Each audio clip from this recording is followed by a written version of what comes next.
Au BED de l'Ouest 1, sur la route de Frères, c'était la cohue pour ce dernier jour d'inscription des candidats souhaitant participer aux élections législatives.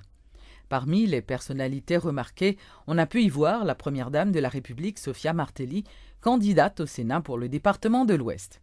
On a pu voir également l'ancien responsable de JPP, René Civil, Annette Auguste, et l'ancien commissaire du gouvernement, Jean-Renel Senatus. Accompagnés de bandes de raras, partisans et sympathisants, les candidats ont tenté de se faire remarquer alors que la campagne électorale ne doit s'ouvrir qu'en juin prochain, suivant le calendrier électoral. Moi, je viens pour le sénateur de l'Ouest avec bien sûr l'appui des familles, avec bien sûr l'appui des institutions du pays, avec toutes les couches sociales du pays. Je vais parler de couches sociales, moi je vais parler de jeunes, des jeunes universitaires, des écoliers qui ont gagné 18 ans, qui sont capables de voter, de parents, tout papa, maman petite, si vous n'avez pas petite, ou avez filleul, si vous n'avez pas filleul, ou avez neveu, nièce, eh bien, il faut que mon sénateur dit, il faut la protection de la famille en dans 50e législature là au Sénat.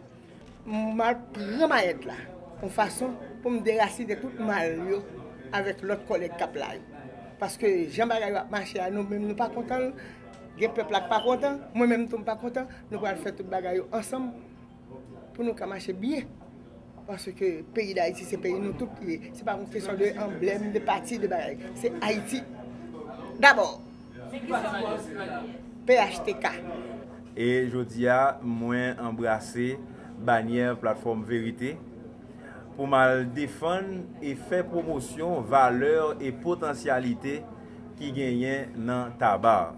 Donc, je pense avec capital, crédit et expérience que je vais mettre en valeur pour la génération qui est avant, la génération qui est là et la génération qui va venir. Nous allons essayer de rentrer dans le Parlement, la tête haute et fière, pour nous défendre le tabac et pour nous défendre tout ensemble de secteurs que je passe là-dedans. Moi, c'est mon la presse, moi, c'est mon administration publique là, tout mon administration publique là.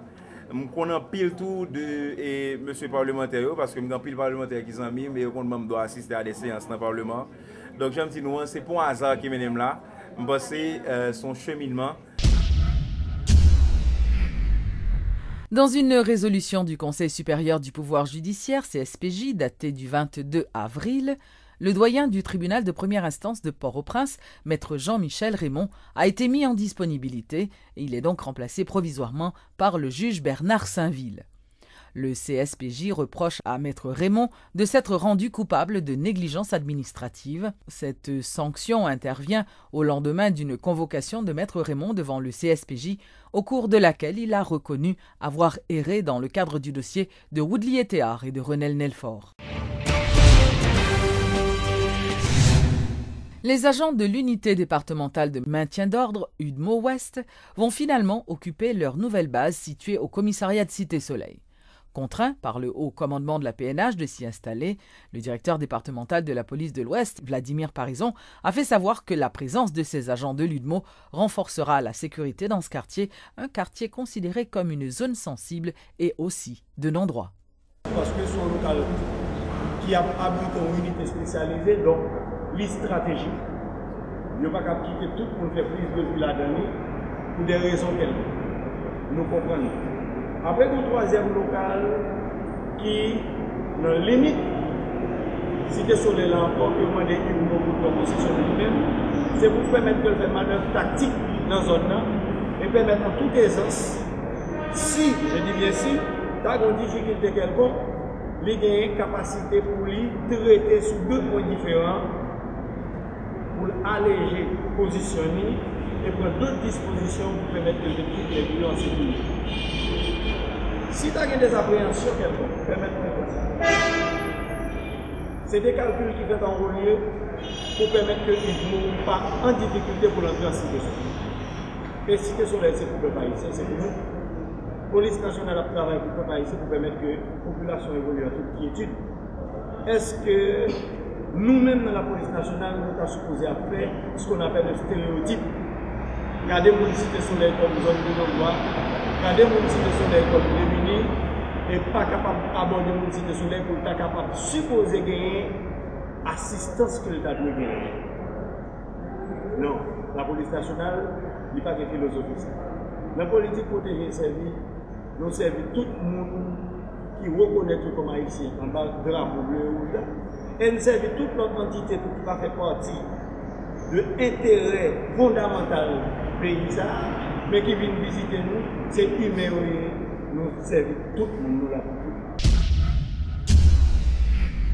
Le Bureau haïtien du droit d'auteur, BHDA, dans le cadre de la Semaine de la propriété intellectuelle qui se tient du 22 au 26 avril, a réalisé plusieurs activités, notamment la signature de protocoles d'accord avec plusieurs entités dans le cadre du respect des œuvres des artistes haïtiens. La directrice du bureau, Émilie Prophète, parle de bilan positif en ce qui concerne les étapes franchies depuis la création de ce bureau dans le processus de la mise en place de structures légales solides pouvant protéger les artistes. Le respect du droit d'auteur n'est peut-être plus une illusion en Haïti. Les actions se précisent de plus en plus, à en croire la directrice du bureau haïtien du droit d'auteur, BHDA. En fonction depuis 2007, l'institution tente enfin de s'imposer et de garantir le droit des artistes en protégeant leurs œuvres. Quelques actions, quoique isolées, tendent aujourd'hui à prouver la détermination des autorités en ce sens. Émilie Prophète est directrice du BHDA. Il y a 2 semaines, le Nouvelliste payé site île en île parce que Nouvelliste est utilisé en pile photo que le prend sous site là, Nouvelliste payé. Télévision nationale rive résoudre un conflit avec Rénal Delerme, peut-être il était diffusé en film ni sans pas de autorisation. Cette semaine de la propriété intellectuelle a été l'occasion pour le BHDA d'annoncer la signature de plusieurs accords visant à établir effectivement le respect des droits d'auteur sur le territoire. Désormais, Haïti est membre de l'Association of Caribbean Copyright Societies, un pas important selon Émilie Prophète, surtout à un moment où le pays s'apprête à recevoir le Festival des Arts de la Caraïbe, Carifesta. Les amis caribéens sont très tenus à la question de droit d'auteur là, ils ont bien raison. Et puis l'autre grande annonce nous fait, c'est cadrage nous fait avec Digicel pour et artistes, créateurs que Digicel utilise œuvre pour comme sonnerie dans téléphone yo, pour Digicel et payer BHDA pour BHDA lui-même payer créateur ça. Si le BHDA commence à compter ses réalisations, les artistes de leur côté attendent toujours du concret. Roosevelt Saillant, alias BIC, qui salue les efforts déjà consentis, ne se réjouit pas encore des avancées. Les lois sont encore quasi inexistantes, regrette le compositeur de Tikalkil.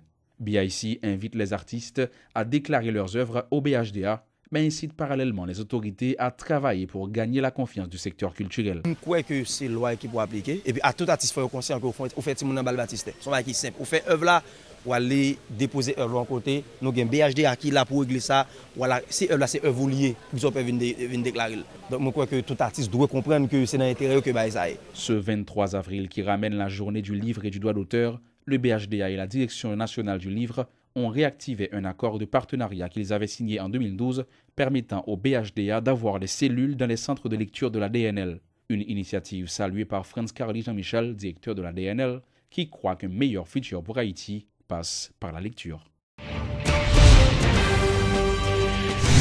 Lors du 4e congrès des écrivains de la Caraïbe qui s'est tenu en Guadeloupe, 120 écrivains, critiques et éditeurs ont échangé et débattu à travers des ateliers thématiques. L'invité d'honneur de cette 4e édition était le romancier, poète et essayiste guadeloupéen Daniel Maximin. Né en 2008, le Congrès des écrivains de la Caraïbe a pour objectif de réunir les écrivains de tous les horizons linguistiques et littéraires du grand archipel des Caraïbes. La Guadeloupe reçoit la Caraïbe. Et c'est très important parce que la Caraïbe se rencontre et que la Guadeloupe affiche sa dimension caribéenne. Que nous sommes voisins, parce que nous sommes cousins.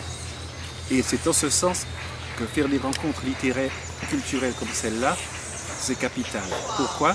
Parce que la nature nous réunit et parce que la culture nous réunit. Ce congrès, c'est l'occasion de rencontrer les frères, les confrères écrivains et pour les solliciter après, pour ma revue, et puis en même temps aussi pour être au parfum des différents enjeux. Par exemple, la thématique, dans le cadre de ce congrès, la migration, le voyage, ce sont des thèmes qui me sont très très chers. D'ailleurs, j'ai même écrit un livre qui s'appelle La migration des murs, donc ça me concerne. On prend par exemple, moi, si je peux aller plus près, aller à ce que j'appellerais un épicentre. Savoie-Haïti, il y a une manifestation qui s'appelle Livre en Folie, et tous les mois de juin, mais c'est vraiment la folie des livres. Bon, il y a beaucoup à dire au niveau de la qualité de certaines publications, mais au niveau de la quantité, et toujours il y a aussi des pépites dans ce foisonnement. C'est-à-dire que je trouve qu'il y a un vrai bouillonnement, une vraie combustion, une zone de combustion littéraire et artistique. C'est un grand bonheur pour moi d'être ici aujourd'hui en Guadeloupe, participer à un tel événement. Je crois qu'il y a plus de 150 écrivains d'une vingtaine de pays de la Caraïbe. Montre bien que la Caraïbe n'est pas uniquement une région géographique. Je présente un nouveau livre que je viens de publier qui s'appelle Métaspora, essai sur les patries intimes. Ce livre arrive à un moment particulier puisque le thème du congrès est voyage, migration et diaspora, donc c'est une concomitance heureuse, un hasard des publications. La littérature caribéenne aujourd'hui, elle a une forte puissance. D'abord, pour parler de celle que je connais le mieux, la littérature haïtienne, on voit qu'elle est reconnue dans le monde. Également les écrivains cubains, donc, que je connais un peu mieux. Donc il y a là un vaste mouvement, je pense, dans la Caraïbe, une grande diversité de thèmes, d'approches. C'est une littérature de plus en plus féconde et riche.